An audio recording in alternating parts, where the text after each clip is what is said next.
Hello students, আমি বাপিদা দিশারি study point math সলিউশনে তোমাদের সবাইকে স্বাগত। আজকের আমি তোমাদের ক্লাস 7-এর পূর্বপাঠের পুনরালোচনার যে চ্যাপ্টারটা আছে কোষে দেখি 1.1 এই অঙ্কগুলি তোমাদের আমি সলভ করব। কেমন? এর আগে তোমাদের নিজে করি 1.1-এর যে এই অঙ্কগুলো আছে সেগুলো আমার সলভ করা হয়ে গেছে। আমি ডিসক্রিপশন বক্সে লিঙ্ক দিয়ে দেবো, তোমরা সেখান থেকে দেখে নিও। কেমন? অঙ্কগুলি বুঝতে হলে অবশ্যই ভিডিওটি স্কিপ না করে সম্পূর্ণ দেখো। কেমন? আর যারা নতুন তারা অবশ্যই সাবস্ক্রাইব করে বেল আইকনটিকে ক্লিক করে দিও, যাতে পরবর্তীকালে ভিডিও সবার আগে তোমাদের কাছে নোটিফিকেশন যেতে পারে। দেখো দেখো প্রথম অঙ্কটা কি বলেছে? সীতারা বেগমের ফলের দোকানে 60টি পেয়ারা ছিল। তিনি তার মোট পেয়ারার 1/4 বিক্রি করলেন। তার কাছে আর কতগুলো পেয়ারা পড়ে রইল হিসাব করি। অর্থাৎ টোটাল আমার পেয়ারা কটা? 60টি পেয়ারা। তার থেকে 1/4 বিক্রি করেছে। তাহলে আমি বের করে নেব সে কটি পেয়ারা বিক্রি করেছে, তাই তো? তাহলে টোটাল পেয়ারা কত? লেখো, সীতারা বেগমের ফলের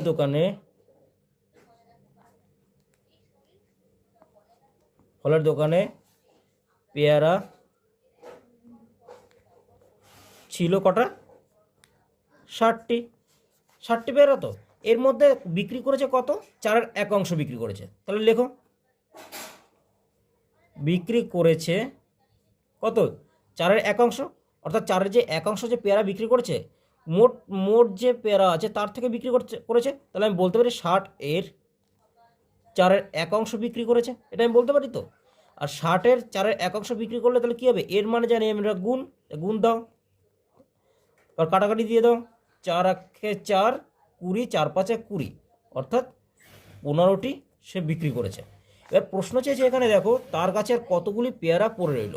তাতে লিখি, তার কাছে, তার মানে সীতারা বেগমের কাছে, তার কাছে আর পেয়ারা রয়েছে, তার কাছে পেয়ারা রয়েছে, অর্থাৎ পেয়ারা পড়ে রয়েছে কটি? তাহলে আগে ছিল টোটাল পেয়ারা কতটা? 60টি। তার থেকে যদি 15টা চলে যায় তাহলে কটা পেয়ারা পড়ে থাকে? 45টি পেয়ারা। এটাই আমার উত্তর। কেমন? তারপরের অঙ্কটা দেখো কি বলেছে। 2-এর জায়গার অঙ্কটা বলেছে, দেখো, মা আমাকে 60 টাকার 6/5 এবং দাদাকে 45 টাকার 9/7 দিয়েছেন। মা কাকে বেশি টাকা দিয়েছেন হিসাব করি। তাহলে আমি বের করি আমাকে কত টাকা দিয়েছে আর দাদাকে কত টাকা দিয়েছে, সেটা আগে বের করি। অর্থাৎ 60 টাকার 6/5 মানে কি? 60-এর 6/5। আবার 45 টাকার 9/7 মানে 45-এর 9/7, মানে এই দুটোর গুণ হবে, এটাও গুণ হবে, মানে একটু আগে যেটা বের করেছি এখানটা সেরকমই। ঠিক আছে, তাহলে আমি এখান থেকে লিখি, এটা আমার 1-এর দাগের ছিল, এটা হবে 2-এর দাগের। তা মা আমাকে, তা লেখো, মা আমাকে টাকা দিয়েছে কত টাকা? 60 টাকার 6-এর কত? 5 অংশ, তাই তো? 60 টাকার সবসময় মনে রাখবে এর কেন থাকে, কারণ দেখবে ওখানে লেখা আছে 60 টাকার সাথে এর যুক্ত করা থাকে। কেমন? তাহলে তাই আমার 60-এর আমি 6/5 লিখতে পারি।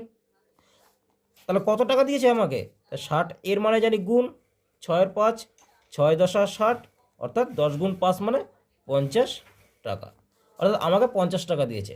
এবার বলেছে কি, দাদাকে 45 টাকার 9/7 দিয়েছে। তাহলে লেখো, অতএব দাদাকে টাকা দিয়েছে, কত? বলেছে 45 টাকার, মানে এর দিতে পারি আমি 9/7। তাহলে এর মানে কি আমি জানি? গুণ 9/7, 5 নং 45, তাহলে 5×7 35 টাকা, তাই তো? তাহলে দাদাকে টাকা দিয়েছে মা 35 টাকা, আমাকে দিয়েছে 50 টাকা। তাহলে এখানে প্রশ্ন কি বলেছে দেখো, মা কাকে বেশি টাকা দিয়েছে হিসাব করে দেখি। তো উত্তর লিখতে পারি কি আমি এখানে? মা আমাকে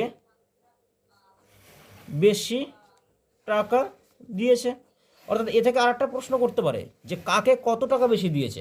তাহলে আমাকে বেশি টাকা দিয়েছে কত টাকা, যদি আরেকটা উত্তর চায় তখন লিখবে মা আমাকে।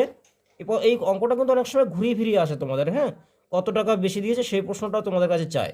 তাই এরকমই একই উত্তর হবে, মানে একই অঙ্কটা হবে, শুধু উত্তরটা পাল্টা যাবে। মা আমাকে কত টাকা বেশি দিয়েছে, তাহলে তখন আমরা কি করব?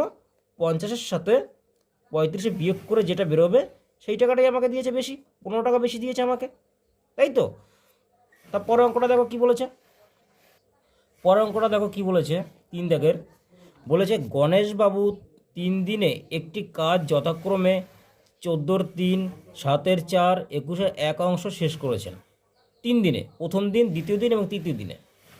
প্রথম দিনে কাজ শেষ করেছেন এইটা, তৃতীয় দিনে, দ্বিতীয় দিনে এইটা, তৃতীয় দিনে এইটা। তিনি 3 দিনে মোট কত অংশ কাজ শেষ করেছেন? তাহলে মোট বলেছে, তা 3টে যোগ করে দেবো।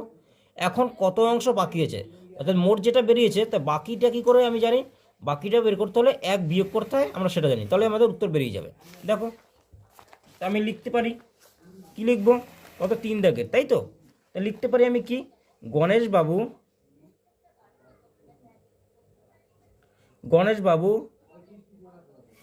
3 দিনে মোট কাজ করেছেন কত? মোট কাজ করেছেন, তো 3টে যোগ করে দাও, কত আছে বইতে? 3-এর 14 যোগ 4-এর 7 যোগ 1-এর 21। এটা যোগ করো, যোগ করলে কি হয় আমি জানি, 3টে লসাগু নিচের, তো লসাগু করো। এটা তোমরা ছোটোবেলায় করেছো, 7 দিয়ে যায়, 7-3 21, 7-1 7, 7-2 14, 3-2 6, 7-6 42, অর্থাৎ লসাগু আমার কত হয়? 42 হয়। 3-14 14 14 14 আর 3-14 42, 3 হয়, 3-3 9 যোগ, কারণ এর সাথে এই হর আমার ভাগ হয়, ভাগফলের সাথে উপরেরটা গুণ হয়, আমরা জানি সেটা। তো 3-14 42, 3-3 9 যোগ 7-6 42, 6 হয় ভাগফল, 6 সাথে উপরে গুণ, 4-4 24, 21-2 42, 2 হয়, 2-1 2, 42, 24 আর 2 কত? 24, 25, 26, 26 আর 9 26, 27, 28, 29, 30, 31, 32, 33, 34, কত? 35। এত অংশ সে কাজ করেছে। আমরা একটা উত্তর পেয়ে গেছি, তাই তো। এবার বলেছে কত অংশ বাকি আছে সেইটা চেয়েছে। তো গণেশবাবু 3 দিনে মোট কত অংশ কাজ করেছেন? আচ্ছা, এখানে কাটাকাটি দিতে পারো, দেখো কাটাকাটি যায়, কত যায়? 7-6 42, 5-7 7 দিয়ে যায়, 7-6 42, 5-7 35, অর্থাৎ কত অংশ, তাই তো নাকি? 7, আচ্ছা এটা উপরে হবে, হ্যাঁ, 35 42, এটা কাটাকাটি দিতে পারো, এটা 7 দিয়ে যায়, 7-5 35, 7-6 42, অর্থাৎ কত হয়? 5-এর 6 অংশ সে কাজ করেছে। এবার বলেছে বাকি অংশ কাজ করলে তখন আমাদের কি করতে হয়? 1 দিয়ে বিয়োগ করতে হয়, তাই তো। এখন কাজ বাকি আছে, অতএব এখন কাজ বাকি আছে, তোমরা মুখে মুখে ওটা বের করতে পারো। দেখো এখানে টোটাল কাজটা কিন্তু আমার এখানে 6 অংশ, তার মধ্যে 5 অংশ হয়ে গেছে, তা বাকি অংশ কত থাকে? 1 থাকে না, তাহলে 1-এর 6 অংশ পড়ে থাকে, কিন্তু সেটা আমাকে অঙ্কে দেখাতে হয়। তখন দেখাতে হলে কি করতে হয় আমাদের? 1 এর সাথে বিয়োগ করলেই দেখবে আমার 1-এর 6 অংশ বেরিয়ে যাবে। উত্তর লেখো, 6-1-কে 6, অর্থাৎ হর আমাদের একই থাকে জানি, 6-1-কে 6 লেখো 6, বিয়োগ আছে বিয়োগ দাও, 5 আছে 5 দাও। তোমাদের এই লসাগু করতে হবে না, নিচে 1 অনেকে আছে, নিচে কিছু নেই মানে 1 আছে, তারপর এটা লসাগু করে এটার সাথে ভাগ করে, ভাগফলের সাথে উপরে একটা গুণ করে, যেরকম এখানে আমি করেছি এক্ষুনি, এরকম করে অনেকে। কিন্তু যখন আমার এখানে কোনো একটা সংখ্যা থাকে তখন আমরা ওরকম না করলেও হবে, তখন করবে কি, এই হর সাথে এটা গুণ করে দেবে, 6-1-কে 6 বসলে 6, মাইনাসে থাকলে মাইনাস, প্লাস থাকলে প্লাস দেবে, তারপর এই 5 সমান সমান 6 থেকে 5 বিয়োগ করলে 1-এর 6 অংশ বাকি আছে। কেমন? এই হলো তোমার এই একটা উত্তর পেয়ে গেলাম আমি, আর একটা উত্তর পেয়ে গেলাম এইটা। তারপর দেখো 4-এর দাগের অঙ্ক কি বলেছে, 4 দাগের অঙ্ক, 4 দাগের অঙ্কটা খুবই মানে একটু তোমাদের কাছে টাফ লাগতে পারে বা কঠিন লাগতে পারে, কিন্তু অঙ্কটা খুবই সহজ, ভালো করে বুঝবে। একটি বাঁশের দৈর্ঘ্যের 3-এর 1 অংশে লাল রং, 5-এর 1 অংশে সবুজ রং ও বাকি 14 মিটারের হলুদ রং দিয়েছে। বাঁশটি কত মিটার লম্বা? মনে করো একটা বাঁশ আঁকলাম আমি, এটা একটা বাঁশ। কেমন? বলেছে বাঁশের লাল রং দৈর্ঘ্য, অর্থাৎ এইটুকু মনে করো লাল রং, যার দৈর্ঘ্য বলেছে কত? 3-এর 1। কেমন? রং করেছে। তারপর বলেছে আবার এখান থেকে এইটুকু আমার কি রং? 5-এর 1 অংশ সবুজ রং। আর বলে দেওয়া আছে, পরেরটা যেটা বলে দেওয়া আছে সেটা মিটারে আছে, বাকি অংশ, তাই তো। এটা আমার বাকি করা হয়নি, এটা বাকি অংশ মিটার আছে কত? 14 মিটার। ভালো করে বুঝবে, এটা আমার মিটারে আছে, এইটুকু আমার মিটারে আছে, কিন্তু এইটুকু আমার অংশে আছে। তাহলে আমাকে বের করতে বলেছে কি, আমার মিটারে বের করতে বলেছে। যে কি বের করতে বলেছে, যে হলুদ রং দিয়েছি, আচ্ছা 14 মিটার হলুদ রং দিয়েছি, বাসটি কত মিটার লম্বা, অর্থাৎ এই টোটাল যে মিটারটা সেটা কত মিটার। আমি তো জানি এইটুকু আমার 14 মিটার, কিন্তু এটুকু তো আমি অংশে জানি, কিন্তু মিটারে কি আমি জানি? সেই মিটারটা আমাকে কী করতে হয়, বের করতে হবে, তাই তো? তাহলে আমাকে কী করতে হবে সবার আগে বের করতে হলে? তাহলে আমি আগে কী করবো, লাল রং কত অংশ হয়েছে, সবুজ রং কত অংশ হয়েছে সেটা যোগ করে আগে যোগ করি। যোগ করার পর যেটা বাকি থাকে সেইটাই সঙ্গে আবার এটা সমান হয়, তাই তো? দেখো আমি করছি এটা। তাহলে কী লিখবো আমি, বাসটিতে লাল রং হয়েছে কত, কত বলেছে লাল রং বইতে, 1/3 তাহলে আবার কি বলেছে, এই বাসটিতে কী রং বলো, সবুজ রং। সবুজ রং হয়েছে কত, 5/1। আমি এক্ষুনি বলেছি কি, অতএব লাল ও সবুজ রং, মোট লাল রং ও সবুজ রং করে দাও, মোট লাল ও সবুজ রং করা হয়েছে কত, তাই দুটো যোগ হবে, 1/3 সাথে 1/5 যোগ হবে, কারণ এটা আমরা লাল জানি, এটা আমরা সবুজ জানি। যোগ করলে কত হয় দেখো, নিচে লসাগু করলে আমার মৌলিক সংখ্যা যেহেতু, তাহলে দুটো গুণ হয়ে যায় লসাগু, 5 3 15, 3 দিয়ে 5কে 15কে ভাগ যায়, 3 5 15, 5 হয় ভাগফল, 5-এর সাথে উপরেটা গুণ, 5 1 5, 5 দিয়ে এই 15কে ভাগ করো, 5 3 15, 3, 3-এর সাথে উপরেটা গুণ, 3 1 3 সমান 5 আর 3 8/15 অংশ। তাহলে আমি জানি এখান থেকে এইটুকু আমার টোটালি আমার 8/15 অংশ আমার রং করা হয়েছে। এবার বাকি আছে কত অংশ রং করা সেটা বের করো।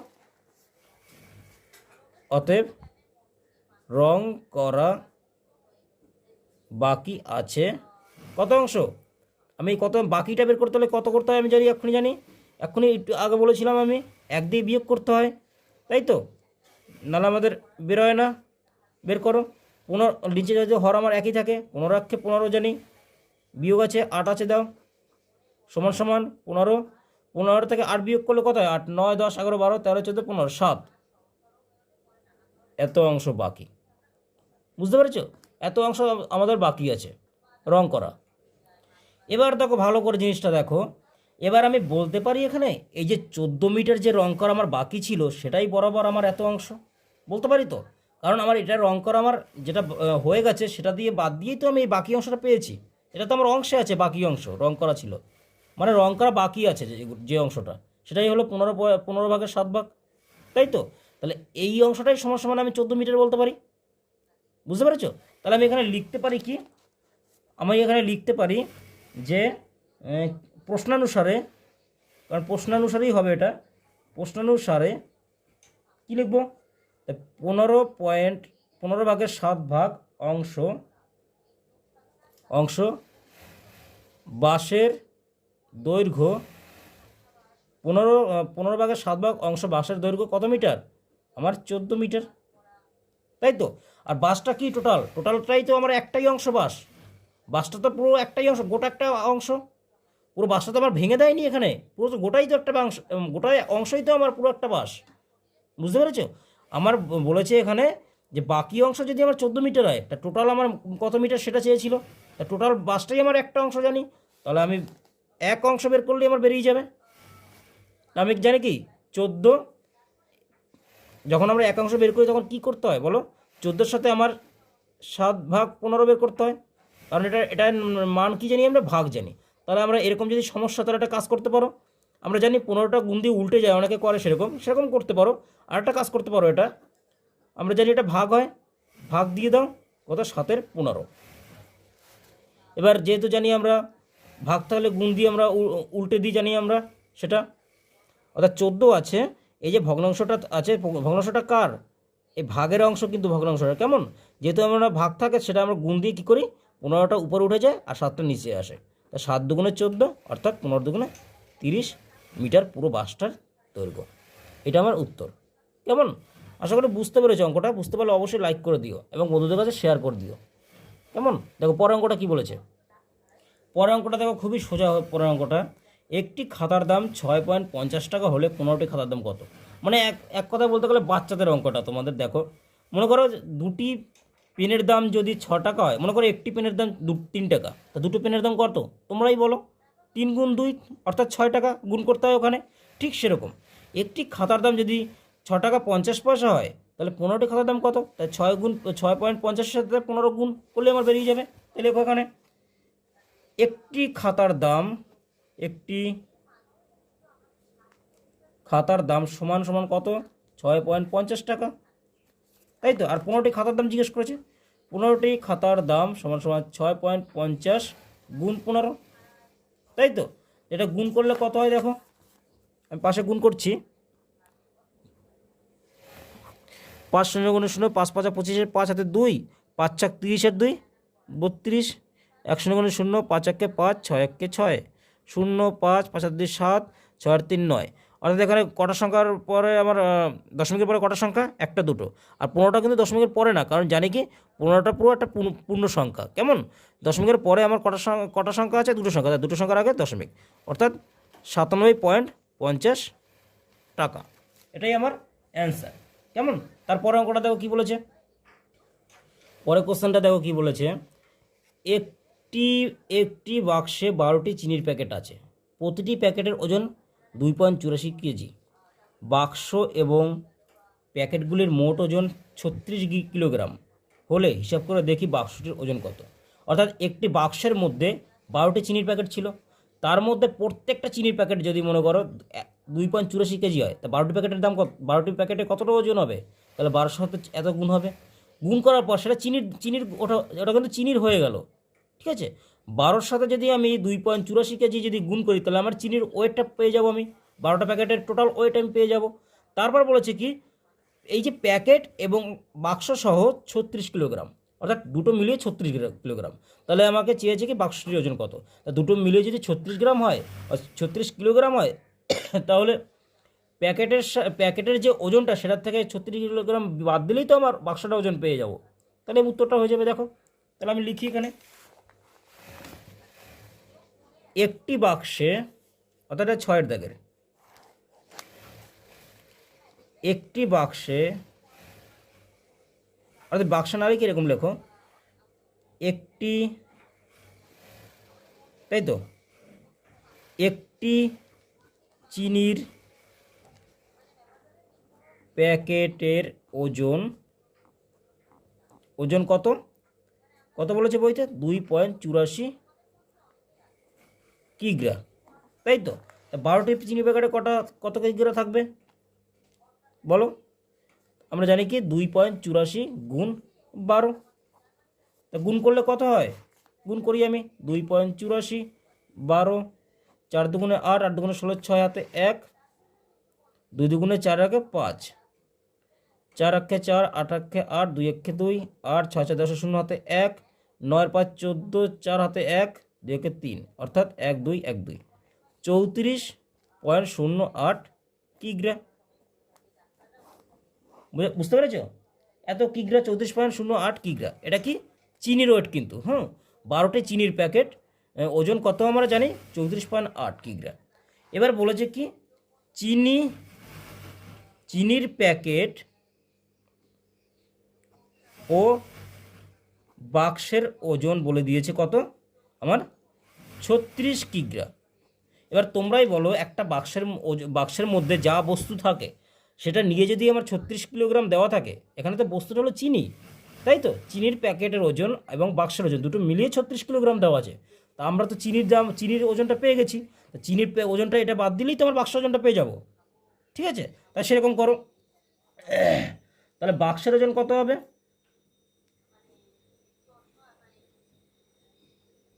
বাক্সের ওজন কত হবে? বাক্সের ওজন হবে তাহলে 36-এর সাথে বিয়োগ যদি আমি 34.8 দিই, তাহলে আমার বাক্সের ওজন পেয়ে যাব, তাই তো।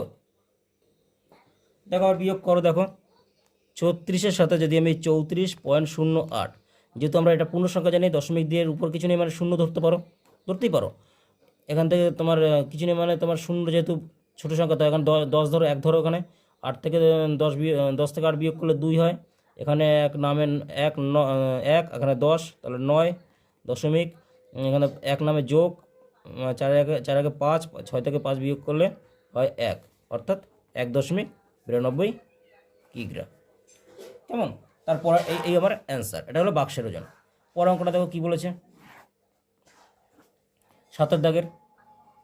দেখো পরের অঙ্কটা কি বলেছে, 1 বস্তা চালের পরিমাণের 0.75 অংশের দাম 1800 টাকা হলে 0.15 অংশের দাম কত? ঠিক আগের এই অঙ্কটার মতো, একটি খাতার দাম যেরকম দেওয়া আছে ঠিক একই রকমের অঙ্ক। তো 1 বস্তা চালের পরিমাণের কি বলেছে, 0.75 অংশের দাম। তাহলে আমি লিখি এখানে 0.75 অংশ চালের দাম কত? 1800 টাকা। তাহলে 1 অংশে চালের দাম হবে 1800 ভাগ 0.75, তাই তো? তাহলে এখানে 0.15 অংশের দাম চেয়েছে, এত অংশের দাম কত হবে? তা আমরা জানি কি 1800 উপরে 0.75 নিচে, আর এটা গুণে চলে আসে, তাই তো নাকি? তাহলে এটাকে কাটাকাটি দাও,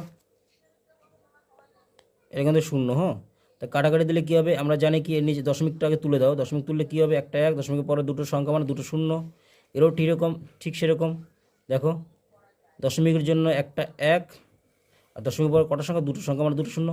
মানে নিচে যদি থাকে দশমিক তাহলে ভাঙিয়ে উপরে হবে সেটা, আর উপরে থাকলে নিচে হবে।